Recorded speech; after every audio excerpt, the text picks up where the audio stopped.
paz do Senhor, igreja. Por favor, pode se assentar. Fala aí, você tá bem, irmão? Fala pro seu vizinho do lado aí, você tá bem? Está vivo ainda? Tá tranquilo. Se você não estiver vivo, até o final você ressuscita. Quero compartilhar algo com vocês nessa noite. Quero ser bem prático. Então gostaria que você abrisse sua Bíblia. Obrigado. Gostaria que você abrisse sua Bíblia em Salmo 51, a partir do verso 10. E basicamente o que eu vou falar nessa noite, eu vou contar para você o segredo de quem tem todos os desejos do coração resolvidos por Deus. Você deseja que Deus realize todos os desejos do seu coração? Amém? Então eu vou te contar qual que é o segredo. Pelo jeito 5 pessoas desejam. Fico feliz por isso. 6, 7, 8, 9. Opa, tá aumentando. Amém. Acho que boa parte vai querer.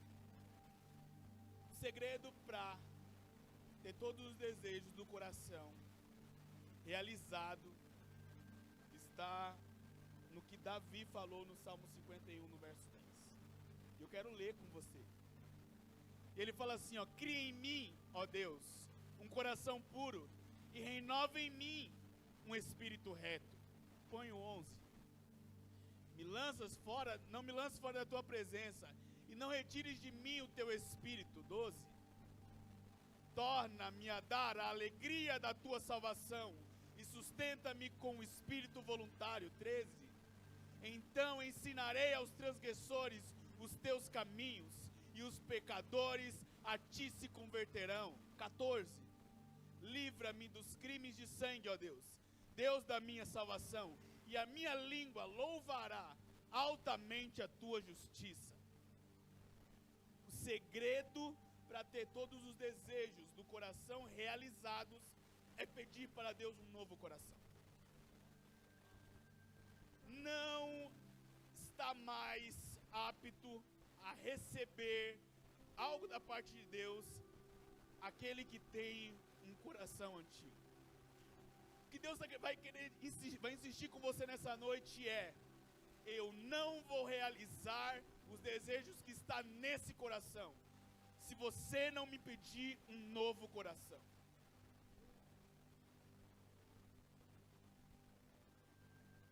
O tema dessa ministração, não é que eu posso dar um tema, restauração não é proximidade, é transformação.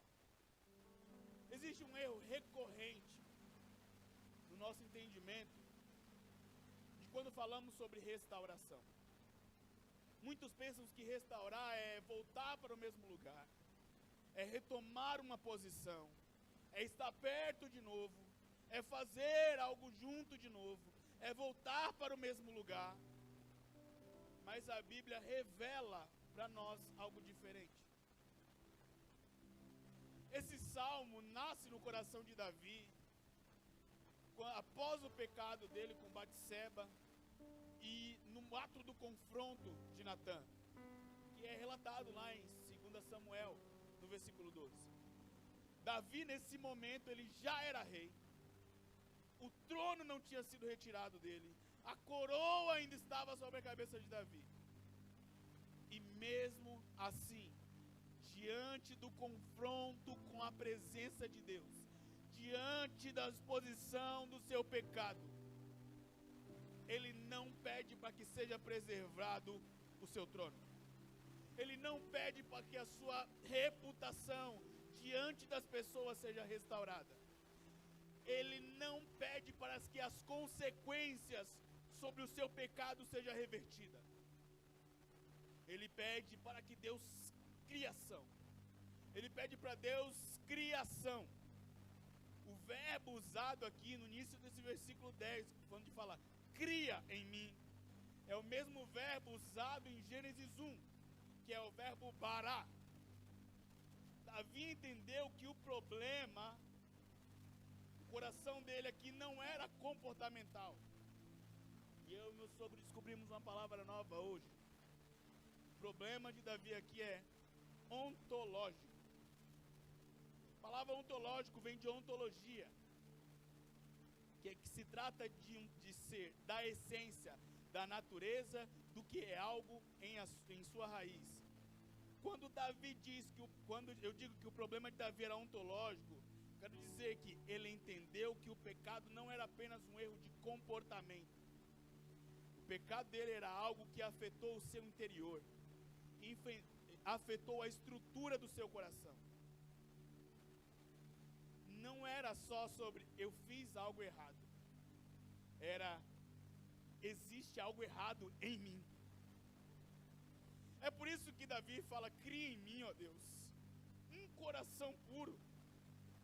Ele não pede apenas perdão pela falha dele, ele não pede apenas perdão pelo pecado, ele pede recriação do interior dele. A gente precisa entender 3 coisas. Quando algo é comportamental, diz respeito ao que eu faço. Quando algo é moral, diz respeito às minhas decisões. Mas quando algo é ontológico, diz respeito a quem eu sou. E Davi entendeu que ele precisava de algo mais profundo, que ajustasse a sua moral, algo que ajustasse o seu comportamento. Ele precisava de uma intervenção no ser dele. A restauração ontológica é quando Deus não apenas corrige o que você fez, mas Ele transforma quem você é. Ele pede uma reforma moral. Ele não pede uma reforma moral, Ele pede uma intervenção do Criador. Deus quer tratar o interior antes de devolver você para as coisas exteriores. Ele recria o coração antes de restaurar o cenário ao qual o seu coração vai agir. E eu quero discorrer aqui algumas coisas para que em nós seja recriado um novo coração. E eu vou listar isso por etapas. Quero que você me acompanhe. Quando a pressão passa, é aí que o coração verdadeiro aparece. Em Êxodo 9:10, relatam quando o faraó está passando pelo momento de pressão para libertar o povo. E ele se recusa diversas vezes. E faraó promete libertar o povo quando está sob pressão, mas quando a praga cessa, ele novamente endurece o coração. E o texto ali, ele alterna em 2 situações. O faraó endurece o coração e o Senhor endurece o coração de faraó. Mas isso aqui não é uma psicologia do medo, isso aqui não é uma atitude de medo. Isso aqui é um juízo progressivo da parte de Deus com faraó. É Deus confirmando a faraó o estado do próprio coração dele. Não é que eu endureci o seu coração, é que o seu coração é endurecido. Eu estou apenas revelando para você o que está aí dentro. E na maioria das vezes a gente se comporta assim. Quando há risco de perda, há intensidade de mudança. Mas quando o risco diminui, o coração antigo revela quem realmente é. E Paulo fala algo em 2 Coríntios 7, no versículo 10. Eu quero ler com você aqui na tela. 2 Coríntios 7, no verso 10. Para mostrar para você qual que é a diferença do medo segundo o comportamento humano e do medo quando Deus está ali. 2 Coríntios 7:10 diz assim, porque a tristeza, segundo Deus, opera arrependimento para a salvação, da qual ninguém se arrepende, mas a tristeza do mundo opera a morte. A tristeza do mundo, ela dá consequência, dá medo de exposição, é medo de perder. Mas a tristeza, segundo Deus, ela traz dor por ter ofendido o que era santo. Ela traz quebrantamento no seu orgulho. Ela traz a humilhação verdadeira que um coração verdadeiro precisa passar. O medo produz um movimento, mas só o temor do Senhor produz a verdadeira transformação. A gente precisa discernir e entender que nem toda intensidade é conversão. Nem toda promessa é fruto do Espírito. A gente precisa analisar em nós, nas pessoas que estão ao nosso redor, seja liderando ou acompanhando, qual tipo de medo nós estamos tendo. Na Bíblia, relata sobre duas histórias. Eu quero falar para vocês sobre esses dois personagens. São dois personagens pecadores, mas com dois caminhos diferentes. Ambos na mesma posição, mas com corações diferentes. Um é Saul, o outro é Davi. 1 Samuel 15, no verso 30. Coloca para mim, por favor, irmão Júlio. Se você puder anotar todos esses versículos, eu quero que você anote. 1 Samuel 15, no verso 30.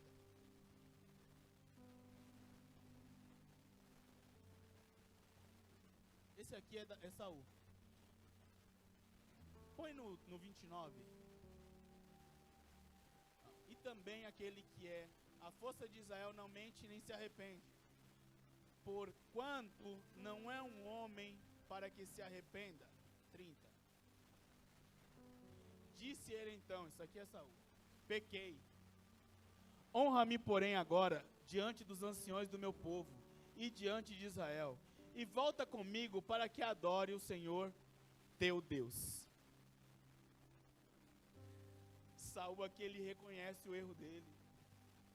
Ele reconheceu o seu pecado. Ele falou: ó, pequei. Mas o medo dele não é do que Deus está pensando. O medo dele é sobre a imagem dele diante das pessoas. O medo dele aqui é da honra dele podia ser ferida diante das pessoas.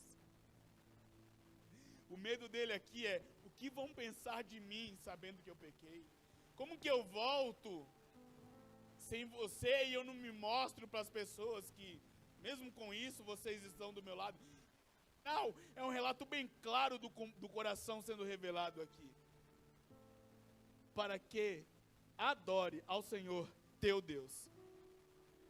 O coração dele está falando bem assim: eu quero voltar só para mostrar a imagem do povo, já que o povo já está voltado a esse Deus mesmo. Eu quero revelar o teu Deus, não é o meu, é o teu. Agora observe Davi. Observe como Davi se comporta. 2 Samuel, capítulo 12. Não precisa colocar. Mas tem uma parte que ele fala assim, ó: pequei contra o Senhor. Aqui Davi já expõe de cara. Quando ele é exortado, ele fala: pequei contra o Senhor. Aqui ele chega diante de Deus sem justificativa, sem porcentagem de compartilhamento de culpa, sem negociar o que estava sendo apontado a ele. Davi simplesmente fala: eu pequei contra o Senhor. Saul, ele queria uma reabilitação pública do trono. Davi queria uma reconciliação com Deus dele. Saul, ele queria que a sua imagem fosse restaurada diante do povo. Davi queria que a sua essência fosse restaurada. A essência daquele menino adorador lá no meio das ovelhas. A essência daquele menino quebrantado quando se chora, quando vence uma guerra. Aquele menino que quando recebe a unção com óleo em sua cabeça, recebe e se quebranta diante de Deus. Ele queria essa restauração. Remorso é dó de si mesmo. Arrependimento é dor por ter ofendido a Deus. E transformação é a mudança que sustenta o tempo. A restauração verdadeira não começa no palco. Começa no lugar secreto com Deus. Começa com quebrantamento, começa com humilhação e redenção diante do Deus que me salvou. A graça e a disciplina é um equilíbrio da Bíblia. Deus perdoou Davi antes de restaurar a reputação pública dele. A disciplina vem, mas o perdão já tinha sido concedido. Aqui evitamos dois extremos. Um moralismo, porque achamos que a disciplina compra um perdão. A gente acha que bater chicote nas costas vai nos redimir diante do nosso pecado. Isso é coisa do passado. Mas também nos evita do segundo extremo, que é o antinominalismo. Achar que o perdão elimina a disciplina de Deus. Coloca para mim Hebreus 12, no versículo 6. Eu quero ler. Hebreus 12, no verso 6.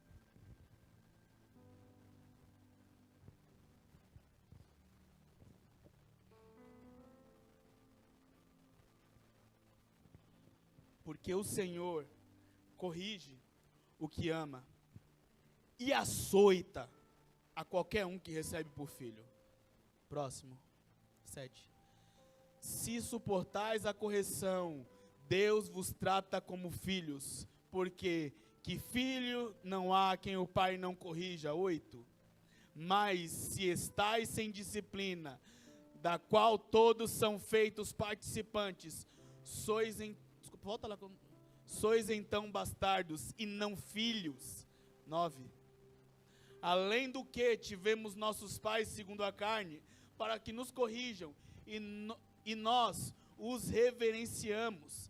Não nos sujeitamos muito mais aos pais dos espíritos, para vivermos. 10.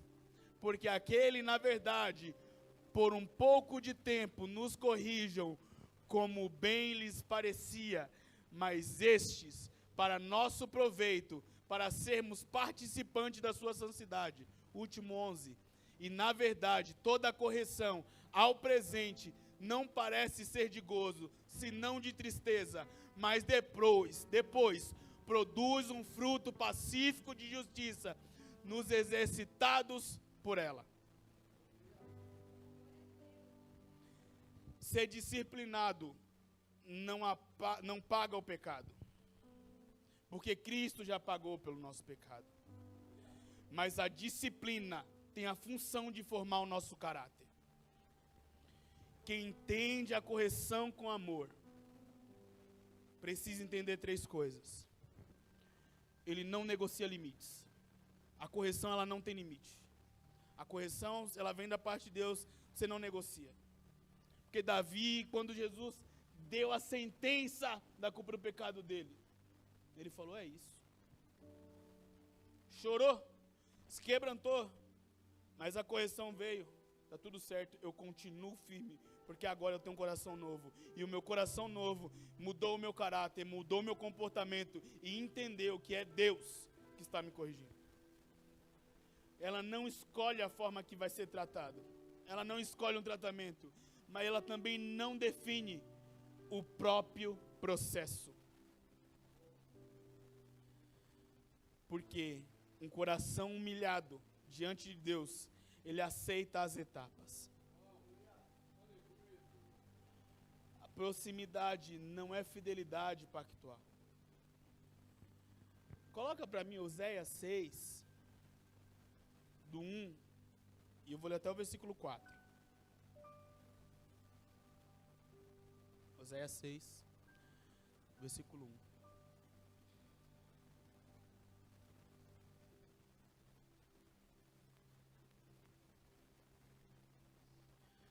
Vinde e tornemos ao Senhor, porque Ele despedaçou e nos sarará, feriu e nos atará a ferida.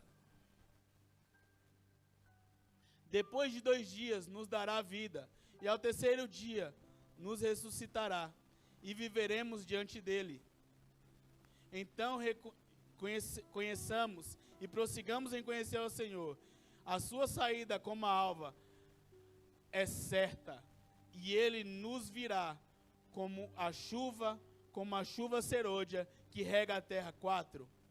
E te farei, ó Efraim, que te farei, ó Judá, porque a vossa benignidade é como a nuvem da manhã e como o orvalho da madrugada, que cedo passa. Oséias está falando aqui para o povo, e a gente percebe que o problema aqui não era a falta do discurso bonito. O povo tinha um discurso, o povo tinha entendido o que estava falando, sabia, mas a infidelidade com o que estava sendo, existia uma infidelidade com o que estava sendo falado, com o que verdadeiramente eles faziam, porque o final no versículo 4, eles falam, porque o amor de vocês é como a nuvem da manhã, que cedo passa. O problema não era a falta de um discurso espiritual, era a infidelidade da aliança. Eles diziam, voltemos, mas não diziam, permanecemos. Proximidade emocional não é fidelidade consistente. Ir à igreja não é o mesmo do que ser tratado.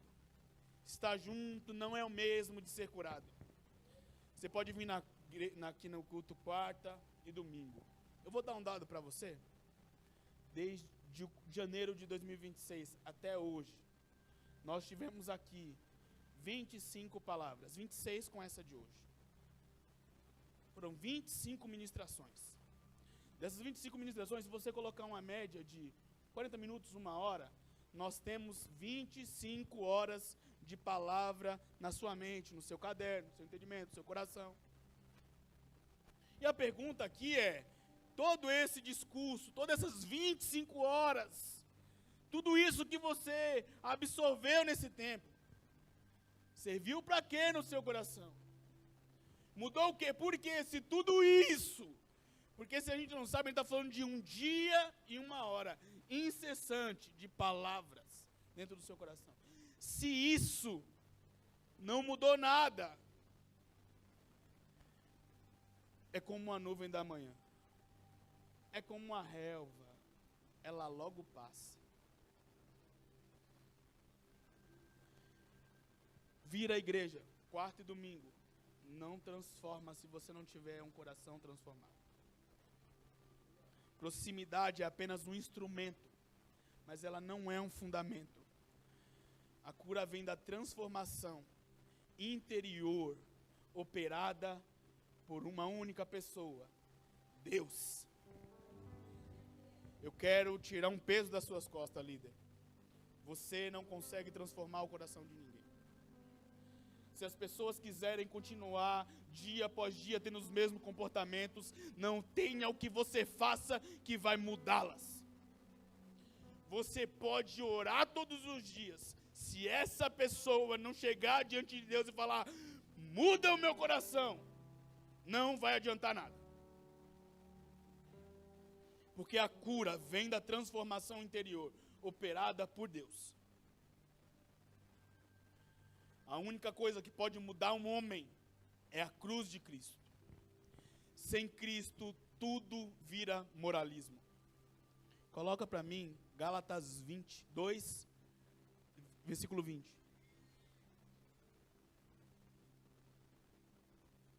O que ele fala?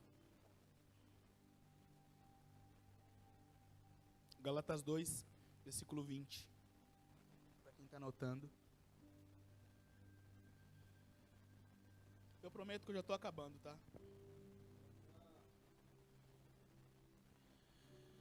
Olha aqui, ó.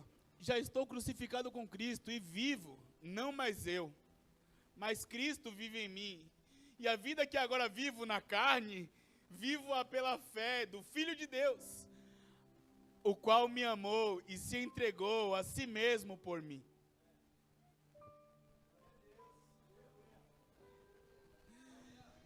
Um homem sem Cristo, tudo que ele faz, aparentemente de bom, é puro moralismo. É pura beleza externa, mas o interior é podre. Mas aquele que já está crucificado com Cristo, ele tem alguns requisitos. Restauração não é autocontrole elevado. Não é gestão emocional refinada. Não é estratégia relacional melhorada. É união com Cristo. Participamos da sua morte, da sua vida e da sua obra aplicada pelo Espírito. Sem cruz, o processo vira apenas uma performance. Sem união com Cristo, a mudança é apenas um esforço humano. Só a cruz tem o poder de renovar um ciclo de maldição. Só a cruz tem o poder de transformar o que era maldição em bênção, o que era pecado em santidade, o que era sujo em limpo. Não há outro meio. Um psicólogo pode falar alguma coisa para você, um terapeuta pode te direcionar de uma forma, mas só a renovação e o reconhecimento de que Cristo transformou seu coração vai dar essa resolução para você. Só Cristo.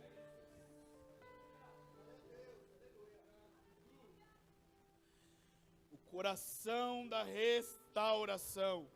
Coloca para mim Gênesis 17 no versículo 1.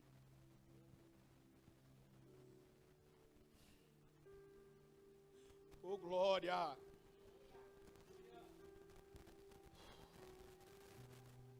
Olha lá. Sendo pois Abraão de idade de 99 anos, apareceu ao Senhor Abraão e disse: Eu sou o seu Deus Todo-Poderoso. Anda na minha presença e ser perfeito.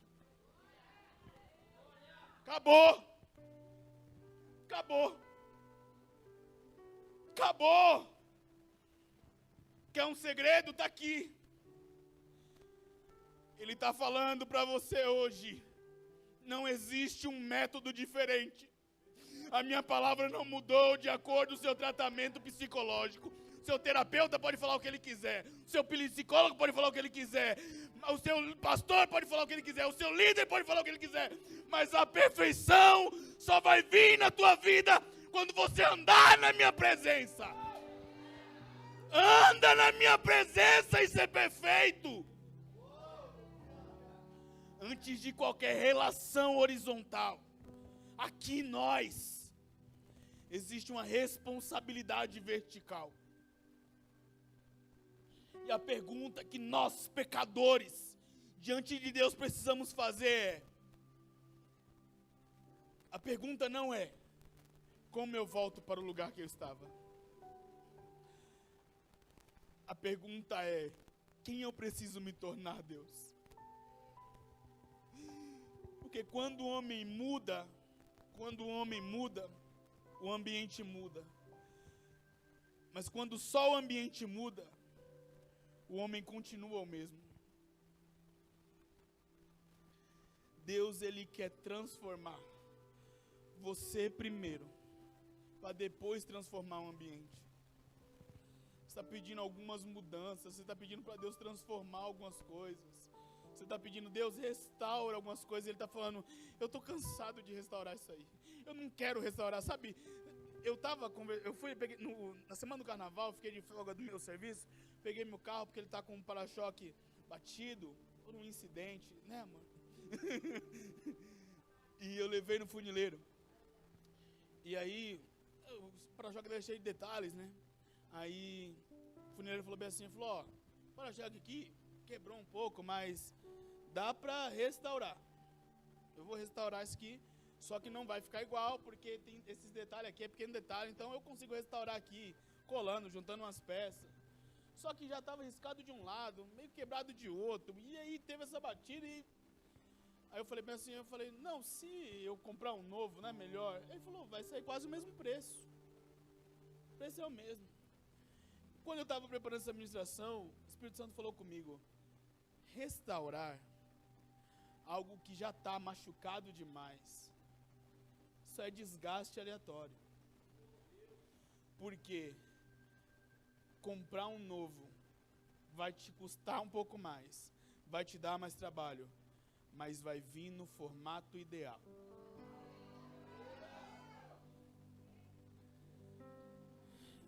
Você está pedindo para Deus restaurar um coração que você entregou para um monte de gente, que um monte de gente já bagunçou, já riscou, já feriu, e você está falando para Deus restaurar esse coração. Eu não estou dizendo que Deus não possa restaurar, Ele pode fazer o que Ele quer, mas é o que Deus está falando para essa noite. Ele falou: eu quero te dar um coração novo, porque só com um coração novo, só criando um coração, só criando do nada, o Bará fala de criar do nada um coração novo, eu posso depositar nesse coração a minha perfeição, as minhas vontades, o meu querer, sem ferimentos, sem implicações de outras pessoas, sem comportamentos de outros. Eu quero dar para você um coração novo.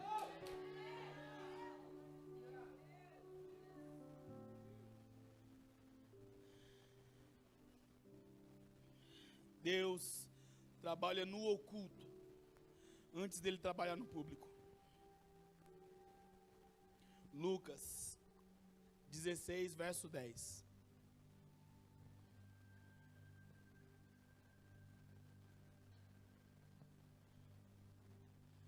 Lucas 16, verso 10. Quem é fiel no mínimo, também é fiel no muito. Quem é justo no mínimo, também é justo no muito. Deus não restitui uma posição primeiro. Ele testa a fidelidade no invisível. Você está pedindo coisas para Deus que você se diz capaz de administrar, mas Ele conhece esse seu coração aí. Ele está falando: você pode falar bonito, você pode dizer bonito diante das pessoas, você pode estar nessa graça toda aí, aparentando ser belo, mas eu conheço o seu íntimo. Eu sei que esse coração não tem capacidade para administrar. Esse coração aí vai fazer disso que você está pedindo um Deus. Esse coração seu aí, se eu te der o que você está pedindo, eu sei verdadeiramente esse coração impuro e ferido que está aí. Então, se eu te der ele, você transforma ele e coloca essas coisas que você está pedindo no meu lugar. Com esse coração aí, eu não trabalho. Com esse coração aí, eu não quero. Deus não restitui a posição. Ele testa primeiro a fidelidade no invisível. Restauração não é reaproximação emocional. Não é um retorno acelerado. Não é a aparência de unidade. Restauração é a quebra de orgulho, a constância no secreto, a submissão no processo e a morte do seu ego. E só tem um único caminho para isso. O único caminho é a cruz. O único caminho é a cruz. Se o que te move é o medo de perder, a sua mudança será instável. Mas se o que te move é o temor de Deus, é a cruz, e se a cruz está aplicada ao seu ego, a transformação será permanente. Deus não está interessado em restaurar a sua imagem. Pelo contrário, talvez você vai perder algumas coisas. Talvez você vai ficar difamado na boca de alguns. Talvez algumas pessoas vão virar os costas para você, vão olhar torto para você, porque Ele não vai restaurar a sua imagem sem antes Ele te transformar de forma permanente. A cruz está aplicada no seu ego, a transformação será permanente. Deus não está interessado em restaurar a sua imagem, Ele está interessado em formar Cristo em você. Porque a restauração não é voltar para o lugar que você estava, é morrer para quem você era e viver com alguém recriado por Deus. Nesse processo, quero chamar o Ministério do Louvor, por favor. Deus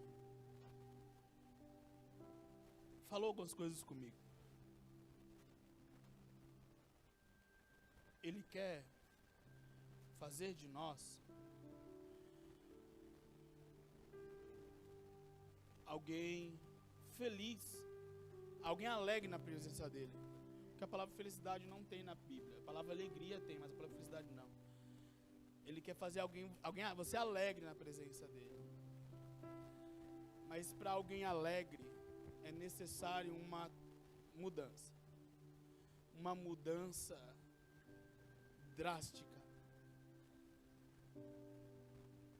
E isso é uma escolha.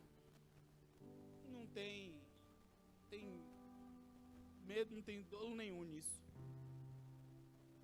Davi, quando ele se vê diante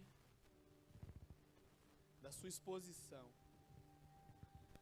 quando ele percebe assim, ó, Deus me viu. Deus me viu no meu pior momento. Ele tinha a opção. Ele tinha a opção de falar assim, não, vou imitar Saul, né? Porque, para quem não sabe, Saul tinha o Espírito Santo. Só que em um ano governando com o Espírito Santo, ele decide, a partir dali, agir como ele quer. E aí Deus fala bem assim, ó, com esse tipo de pessoa eu nem quero lidar. Não está disposto a andar com o meu coração, andar como eu quero.